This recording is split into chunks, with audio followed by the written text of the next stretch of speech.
Wangpo est le 10e patriarche de l'école Zen Soto. Comme son enseignement est très dérangeant, on en parle peu, voire pas du tout. Beaucoup d'ailleurs de pratiquants du Zen ne connaissent même pas Wangpo. C'est lui qui affirme mieux vaut honorer un seul adepte du non-esprit que tous les Bouddhas de tous les espaces. Il faut dire que là, il casse les codes. Ne rien connaître du tout, c'est cultiver la voie. Ne rien pratiquer du tout signifie pratiquer la voie, qui a d'ailleurs été reprise dans le Zen Rinzai par Linzi. Dans une école qui comporte beaucoup de rituels, on comprend que cela peut bien sûr déranger. Cet enseignement ne s'adresse qu'à des personnes déjà très avancées dans leur recherche personnelle. De fait, lorsque l'on pratique sincèrement, il n'est nul besoin d'avoir des adeptes. Or, ce discours est de nature à les chasser. Nous allons donc regarder l'un des points les plus délicats de l'enseignement de Wangpo. Sa connaissance est profonde, et cette connaissance ne peut être conceptualisée par un esprit ordinaire. Il faut certainement être réellement éveillé et d'une intelligence hors du commun pour délivrer ce genre de connaissance en essayant de la rendre accessible. D'ailleurs, moi-même, je n'y arrive pas. Mais nous ne sommes pas Wangpo. Nous nous souvenons que, petit déjà, avec sa démonstration de l'éveil du tigre, là il va falloir vous reporter à la 3e volet de cette série, il montre cette aptitude particulière à son maître Pai Chang lorsqu'il est revenu de cette fameuse cueillette aux champignons, alors même que son maître lui demandait s'il avait rencontré le tigre dans la forêt, et où il s'est mis à rugir, exprimant par ce mime la non-dualité en fait. Là, Pai Chang a compris. Et il n'est pas sûr que dans le temple, les autres l'aient vraiment compris. Il est évident que les deux esprits maître-disciple étaient alors en résonance. Ishin Den Shin dans le Zen.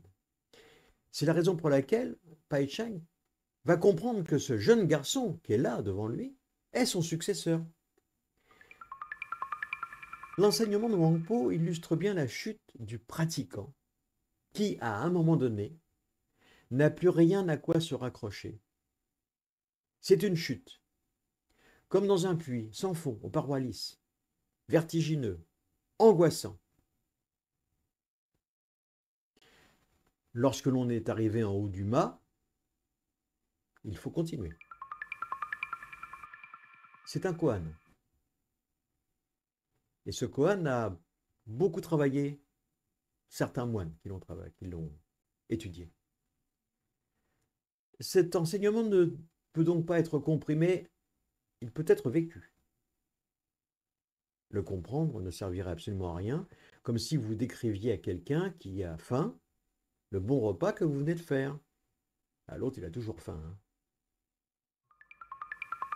Lorsque Maître Wangpo nous dit « il n'y a qu'un seul esprit » et pas une particule de quoi que ce soit d'autre sur laquelle s'appuyer pour saisir ce qu'est l'éveil.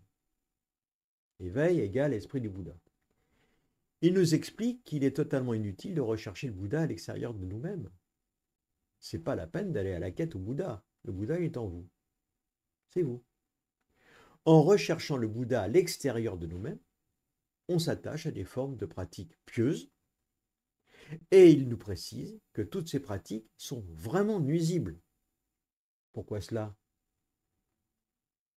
Eh bien, parce que ce sont des substituts et qu'elles nous retardent dans le cheminement.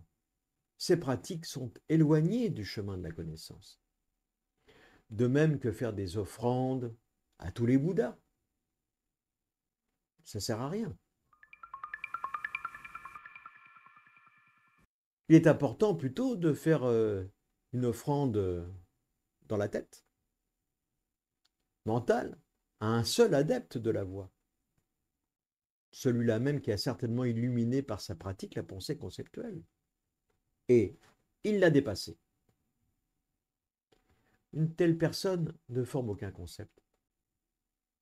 Elle n'est pas dans le jugement. J'en ai déjà parlé. Elle est au-delà de l'ego.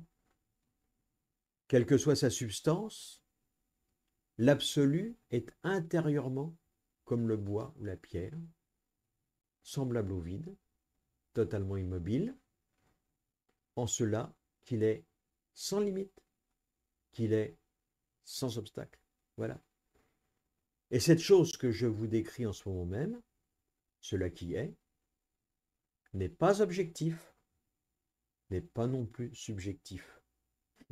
Encore une pensée à réfléchir, à travailler, et la prochaine fois, eh bien, je vous dirai comment se débarrasser des pensées conceptuelles, justement. Voilà, et nous terminons sur notre petite phrase du jour. Celui qui détruit le bonheur d'un seul être détruit son propre bonheur. Que penser alors de celui qui détruit le bonheur d'une population entière? Je pense que c'est tout à fait d'actualité. À très bientôt.